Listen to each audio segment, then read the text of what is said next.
मुझे ये बताइए कि अखिलेश यादव ने ये जो बयान दिया है, बड़े मजे हुए राजनीतिज्ञ हैं अखिलेश यादव, इस तरीके का बयान, ये मुझे कम से कम उम्मीद नहीं थी उनसे कि दंगा बीजेपी ने कराया है। भाई क्या सबूत है उनके पास कि दंगा बीजेपी ने कराया है?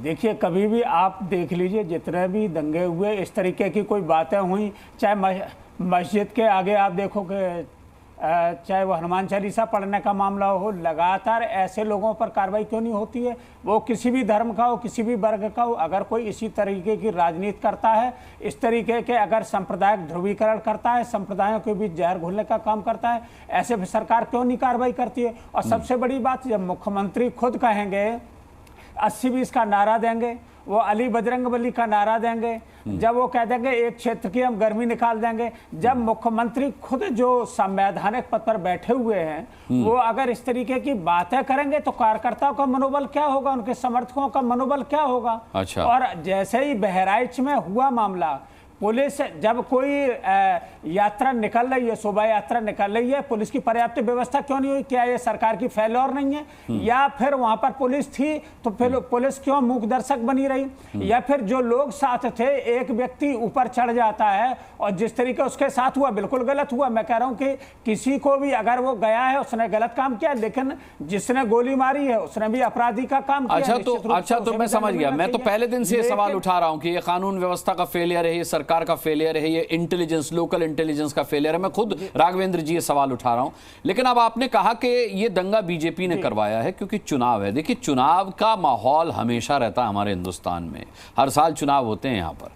सवाल यह है कि जो समाजवादी पार्टी के कार्यकाल में दंगे हुए, तो फिर क्या माना जाए कि वो चुनाव के मद्देनजर समाजवादी पार्टी कराती थी? मुजफ्फरनगर समाजवादी पार्टी की वजह से हुआ था। फिर क्या कहेंगे आप इस पे? बीजेपी वाले तो यही कहते हैं। बीजेपी वाले क्या कहते हैं आप इनसे पूछ लीजिए, वही बात करेंगे। अभी मुख्यमंत्री जी अभी दूसरे राज्यों में गए, हरियाणा में गए, अभी महाराष्ट्र में भी गए। योगी जी क्या कह रहे हैं? कटेंगे, बटेंगे तो कटेंगे, बटेंगे तो कटेंगे। तो कौन कर रहा है?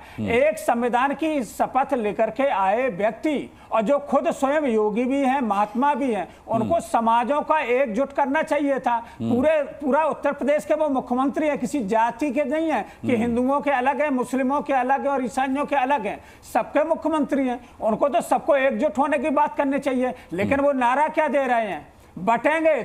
बटेंगे तो कटेंगे। भाई उन्होंने एक रहेंगे तो नेक रहेंगे भी कहा था, वो आप एक बार भी नहीं दोहरा रहे। उन्होंने तो एक रहेंगे तो नेक रहेंगे भी कहा था, तो ये एक करने के लिए तो कहा था एक रहेंगे तो नेक रहेंगे।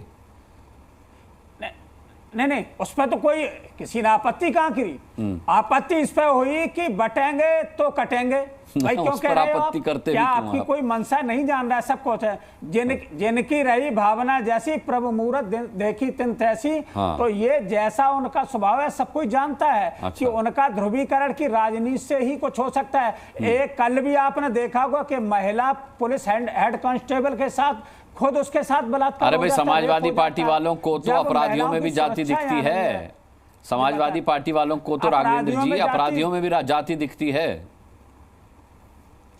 तो अरे आप देख लो, मुख्यमंत्री जी ने अभी लखनऊ में एक कांड हुआ था जब बरसात के समय, तो मुख्यमंत्री ने 2 जातियों का नाम लिया, एक यादव का नाम लिया, एक मुस्लिम लड़के का नाम लिया। लेकिन जब जांच होकर के आई तो उसमें तो सारी जातियां थी। तो क्यों जानबूझ करके 2 जातियों को उन्होंने टारगेट किया? और टारगेट किया तो इसका मतलब उनकी जो राजनीति है उनकी वहीं इर्द गिर्द घूमती है कि ध्रुवीकरण की राजनीति और सांप्रदायिकता की राजनीति के इर्द गिर्द ताना बाना वो बुनते हैं। और अगर वो बुनते हैं तो आरोप नहीं है, ये हकीकत है।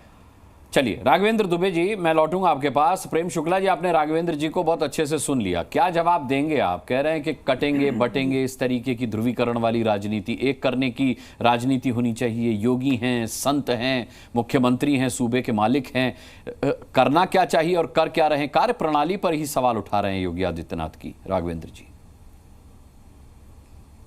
देखिए, योगी आदित्यनाथ जी की, अटल बिहारी वाजपेयी जी की कार्य प्रणाली पर भी लोग इसी तरह से जो है प्रश्न चिन्ह लगाते थे। आपको ध्यान होगा 1993 में जो है मुंबई में बम विस्फोट हुए, आरोप लगाया गया कि दंगे चूंकि हिंदुओं ने किए थे इसलिए जो है बम कांड हुए। दंगे हर कोई जानता है कि दंगे शुरू हुए मुस्लिम इलाकों से, लेकिन कहा गया कि श्री कृष्ण कमीशन तक में बयान दिया गया कि हिंदुओं ने दंगे किए। आपको याद होगा 26/11 हमला जो है लश्कर-ए-तोयबा ने किया, लेकिन अजीज बरनी नाम के जो है वो सेकुलर पत्रकार, जिसमें तमाम कांग्रेस के नेता शामिल हुए, दिग्विजय सिंह समेत, उन्होंने कहा कि ये तो हिंदुओं का जो है आतंकवादी हमला था। और आपको भली भांति पता है कि डेविड हेडली ने जो है वो अजमल कसाब समेत उसके सारे साथियों के हिंदू आइडेंटिटी कार्ड बनाए थे। आपको याद होगा 2002 में जब साबरमती एक्सप्रेस के एक कोच में आग लगाई गई, डॉक्टर मनमोहन सिंह की जैसे ही सरकार बनी, बनर्जी आयोग का गठन किया गया और साबित करने का प्रयास किया गया कि हिंदुओं ने खुद आग लगा ली थी। ये भी आपको ध्यान होगा। जितनी घटनाएं दंगों की, बम कांड की जहां भी हुई, अफजल हम शर्मिंदा हैं, तेरे कातिल जिंदा हैं, ये नारा लगता है।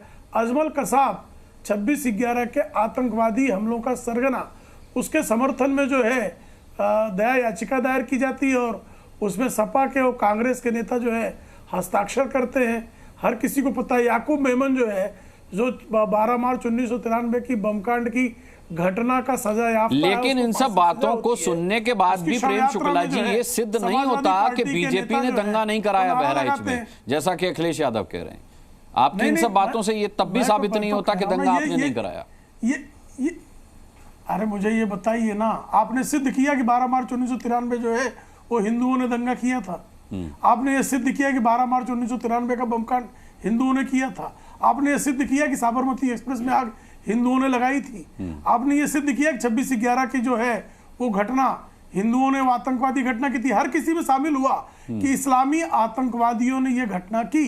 उसके बावजूद हिंदुओं पर आरोप लगाए कि नहीं लगाए? तो बहराइच में वो नया आरोप उसी की श्रृंखला का एक अंग है। ये जो है नैरेटिव है इनका, ये और आज का नैरेटिव नहीं है, ये आदिकाल का नैरेटिव है भाई। जब से समाजवादी पार्टी का गठन हुआ है, जब से कांग्रेस मुस्लिम लीग बनी है, जब से तमाम सेकुलर दलों ने जो है होश संभाला है, तब से लगातार हर दंगे, हर बम कांड में, 26/11 की घटना में तो ये कमांड सेंटर में जिस तरह से बैठकर, ये कराची में कमांड सेंटर हर कोई जान रहा था, उसके बाद भी, उस घटना के बाद श्रीमान दिग्विजय सिंह जाते हैं और बुक रिलीज करते हैं अजीज बरनी की कि ये घटना हिंदू आतंकवाद की घटना है, और कहा कि भारत के इंटेलिजेंस ब्यूरो ने ये कार्रवाई की है। तो इससे अधिक बेशर्मी भरा बयान और क्या हो सकता है? तो बेशर्मी की उसी श्रृंखला का एक नया अंग जो है वो आज अखिलेश यादव ने किया है। इसमें नई बात क्या है भाई? इसके अलावा कह भी क्या सकते हैं वो ये कह सकते हैं क्या कि दंगा मस्जिद के से पत्थर फेंकने वालों ने किया, मुस्लिम इलाके में पथराव करने वालों ने दंगा किया? ये अखिलेश यादव की हिम्मत है कहने की? मुजफ्फरनगर के दंगे में तो वो हिंदुओं को दोषी करारते रहते ना। ये नई बात है क्या? ठीक है मुस्कान जी, आपके लिए नई बात होगी, लेकिन भारत भली भांति जानता है कि दंगे कौन करता रहा है। इस देश के पहले सांप्रदायिक दंगे से लेके बहराइच के दंगे तक दंगा करता कौन है, करवाता कौन है, और दंगाइयों को बचाने के लिए कूदता कौन है। ठीक है। जी न्यूज़।